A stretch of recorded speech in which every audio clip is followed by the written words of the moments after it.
एक महिला 3 दिन और 3 रातों तक बेहोश रही, जिससे उसकी सांसें थम गईं। जैसे जैसे उसे धीरे धीरे होश आया, उसने पाया कि जिस डिब्बे में वह छिपी थी वह पानी से भर गया था। हैरान होकर उसने गोली के छेद से झांका तो पाया कि वह समुद्र में तैर रही थी। गर्भवती और कुछ समझ न पा रही उसका फोन, जिसकी स्क्रीन बुरी तरह क्षतिग्रस्त और अनलॉक थी, लॉक हो गया था। उसने ऊपर देखा तो एक बैग दिखाई दिया। खुशकिस्मती से उसे अंदर एक फ्लिप फोन मिला, लेकिन उसे अनलॉक करने के लिए पासवर्ड की जरूरत थी। काफी खोजबीन के बाद भी वह उसे खोल नहीं पाई। युद्ध से बचने के लिए वह किसी दूसरे देश में जाने की उम्मीद में उस डिब्बे में छिप गई, लेकिन रास्ते में ही उसका जहाज डूब गया। उसे डर था कि वह मर जाएगी, लेकिन अपने अजन्मे बच्चे के ख्याल ने उसकी उम्मीद जगा दी। उसे एहसास हुआ कि पानी क्षतिग्रस्त जगह से अंदर आ रहा था।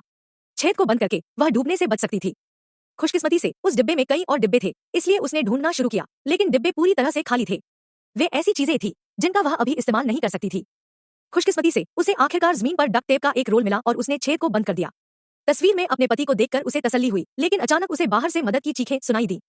उसने जल्दी से गोली के छेद से झांका। उसने एक हरे रंग का कंटेनर धीरे धीरे डूबता देखा।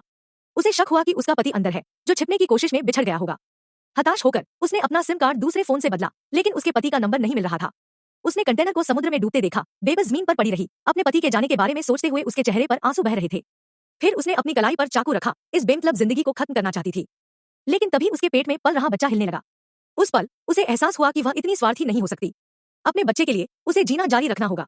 वह आराम करने और अपनी ताकत वापस पाने के लिए लेट गया, लेकिन जब उसने आंखें खोली तो उसने ऊपर एक कार्गो बॉक्स लटका हुआ पाया। चौंक कर वह जल्दी से उठा और किनारे की ओर भागा। पानी बढ़ने लगा। उसने ऊपर रस्सी पकड़ी और चीखा, लेकिन फिर भी समुद्र। यह बस एक बुरा सपना साबित हुआ। लटके हुए माल के डिब्बे को गिरने और उससे टकराने से बचाने के लिए उसने चाकू से रस्सी को काटा और डिब्बे को नीचे उतारा। अंदर उसे कुछ बेकार प्लास्टिक के डिब्बे मिले। जैसे ही वह नीचे टटोल रहा था, उसकी नजर एक ढक्कन पर पड़ी। उसने ढक्कन से सीलिंग स्ट्रिप हटाई, उसे चाकू से काटा और रिसते हुए छेद में ठूंस दिया। यह टेप से कहीं ज्यादा उपयोगी था। फिर उसने एक पानी का पाइप ढूंढा, उसे दरवाजे में डाला और डिब्बे से धीरे धीरे समुद्र का पानी बाहर निकाला। उसने दोनों माल के डिब्बों को एक तरफ धकेला, उन्हें संतुलित रखने की कोशिश करते हुए। उसे कुछ खाना मिला, एक पाव रोटी, डिब्बाबंद सामान का एक डिब्बा और पानी की 2 बोतलें। उसके औजारों में एक लाइटर, एक पावर ड्रिल, एक टॉर्च और डक्ट टेप का एक रोल शामिल था, लेकिन ये कुछ दिनों से ज्यादा नहीं चल पाएंगे। जैसे ही वह इस बारे में चिंता कर रहा था, फोन की घंटी बजी। यह उसके पति निक का फोन था। यह जानकर वह बहुत खुश हुआ कि वह मरा नहीं है। तस्करों ने उसे धोखा दिया था। आखिरकार वह उनकी नाव पर नहीं चढ़ा और बाल बाल बच गया। खुश होने का समय न होने पर उसने जल्दी से निक को अपनी आपबीती सुनाई। निक ने जल्द से जल्द किसी को बचाने का वादा किया। असुविधा के कारण उन्होंने कॉल काट दी। अपने पति के जीवित होने की पुष्टि होने पर उसने राहत महसूस की, लेकिन तभी उसके पेट में तेज दर्द हुआ, जिससे लगा कि बच्चा पैदा होने वाला है। उसने दांत पीसकर बच्चे को जन्म दिया। कुछ देर बाद माँ और बच्चा दोनों सुरक्षित बच गए। एक दिन बाद समुद्र का स्तर फिर से बढ़ गया और बच्चा नम हवा में लगातार रोता रहा। यह सुनिश्चित करने के लिए कि बच्चा देख सके, उसने अपनी ऊर्जा वापस पाने के लिए सारा खाना खा लिया।